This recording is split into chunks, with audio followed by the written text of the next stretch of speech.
Day four of the US Open was another great day of tennis. Let's talk about it. Let's get into it. Namely, let's start with Rafa Nadal coming back and beating Fognini in four sets. After losing the first set 6-2, he wins the second 6-4, third 6-2, and last one 6-1. Man, that was a thrilling match. It was a thrilling match. There was times in that second set, which Nadal ended up winning 6-4, where it looked like he was gonna get broken. I think they were 4-4, and it looked like he was gonna get broken.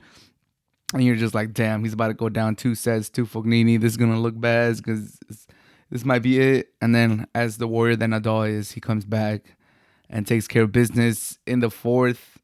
He hits his racket on the floor, bounces back, ricochets into his nose. He starts bleeding. They take a medical timeout, and you're like, hopefully he doesn't lose momentum, and hopefully he's able to wrap it up in the fourth and doesn't go into the fifth. I think it was 3-0 at that point. Fognini ended up making it 3-1, and then he had a chance to break Nadal to make it 3-2 and be back on serve. I believe he was 40-15, and Nadal just quickly composes himself and wins that set to make it 4-1. And then after that, he breaks him again and he closes it out 6-1. Nadal moves on, and he lives to see another day. Still hasn't lost in the U.S. Open since 2019. But that was a great match. I had a great time watching it. I'm sure everyone did. It was Nadal. It's Nadal at the U.S. Open. But let's quickly go over some of the other matches of day four on the men's side. Tiafo gets through. I really like Tiafo. I think he's an entertainer. He beats Kubler in straight sets, two tie breaks. All the sets were close. 7-6, 7-5, 7-6, two tie breaks, and a 7-5 in the middle. So good for Tiafo. He had been kind of struggling to close out matches. He lost to Kyrgios in Washington in comeback fashion, and where he kind of should have closed it out, and he didn't. And he's had some slip ups. It's one of the things that's kind of marginalized Tiafo through his career. He hasn't been able to close. So to see him win three tough sets and two tiebreaks, I'm super pumped, super happy for Tiafo. He was super happy after the match when he got that match point. He just let it all out, and he was super happy. And he has said that this is his favorite slam, and I mean it makes sense. He's American. It's in the U.S., but good for Tiafo. Also good for Shapovalov, who had been on a very bad streak leading up into the U.S. Open.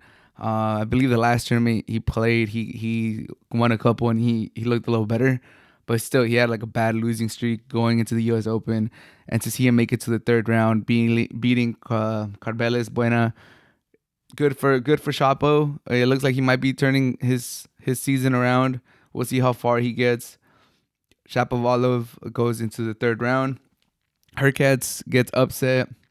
We only have 5 of the top 10 left in the U.S. Open. He loses to Ivashka in 4 sets, 6-4, 4-6, 6-4, 6-7, 3-6. Hurkacz is out. And, he has been known for not going deep in the majors. So that's another instance of Hurkacz not going deep in the majors. Schwartzman wins in straight sets. My boy Schwartzman holding it down for the Short Kings, makes it to the next round. Rublev, one of my favorite players because he signed my hat at the SD Open last year, makes it through, defeats Kwan in pretty convincing fashion. He gets a bagel in there in one of the sets, 6-3, 6-0, 6-4. So good for him. Another match that was really good, Nakashima against Dimitrov.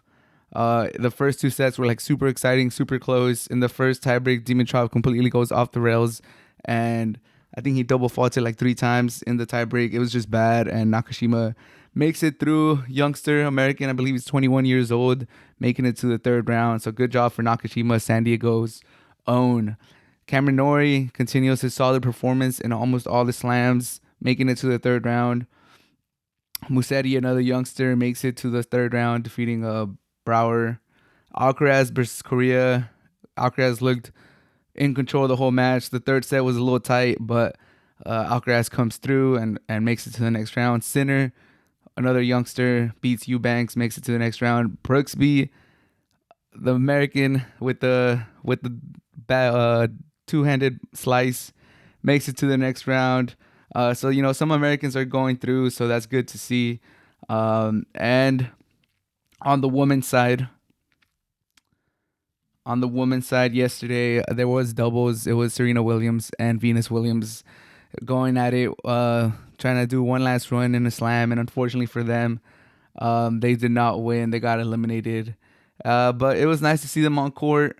They played right before Nadal, and it was just incredible to see so many legends in the stadium at the same time. They lose the tiebreak in the first set, and then they lose 6-4 in the second. So I mean, it was just amazing to see them take the court at the same time again. So super happy to have been able to experience that. And on the doubles side for the men's, Kokonakis and Kyrgios go the distance against Musetti and Gaston. They lose the first set 6-4, and then they come back and win 6-3, 6-4. The special Ks move on. They're electric. Like every time they play, it's a packed stadium. It's a lot of fun tennis, and it's just super entertaining. So that was nice to see. And Iga Swiatek beats Stevens, gets to the next round. And yeah, that's pretty much it for day 4 of the U.S. Open. Sabalenka keeps going. Yeah, for the women's side now today, there's some good matches. Serena Williams, Coco Gauff is currently playing, so we'll see how that plays out. But yeah, day 4 of the U.S. Open was one of the better days. Like I really enjoyed watching Nadal play. Obviously, like it was a little tight in the first 2 sets. It was good to see him like be able to compose himself and get through. The Nakashima match really was really entertaining, especially the first 2 sets. And Alcaraz, I watched some Alcaraz. Nori looked good. It's just been nice to see all the stars. It was a little disappointing to see Hurkacz go out early, and I was nice to see Rublev. But these matches do set up some good matches for Saturday. We got Shapo versus Rublev. We got Nakashima versus Sinner, 2 players that are like 21 years old, super young. Gasquet versus Nadal. Gasquet has never beaten Nadal. I think he's 17-0 against him. Schwartzman versus Tiafo. Brooksby versus Alcaraz, and you got Nori versus Rune. So there's a lot of good matchups here. The ones that I'm gonna be looking at the most is probably Shapo versus Rublev, Nakashima Sinner, two youngsters going at it. Brooksby Alcaraz is gonna be. I mean, there's so many good matches that day 4 set up for day 6. But let me know what you guys thought about day 4. I thought it was a lot of fun seeing Serena Williams and Venus out there. Nadal having to come back. My boy Rublev and Schwartzman and Tiafo getting through, some of my favorite tennis players. It was a great day for tennis, and let me know what you guys thought.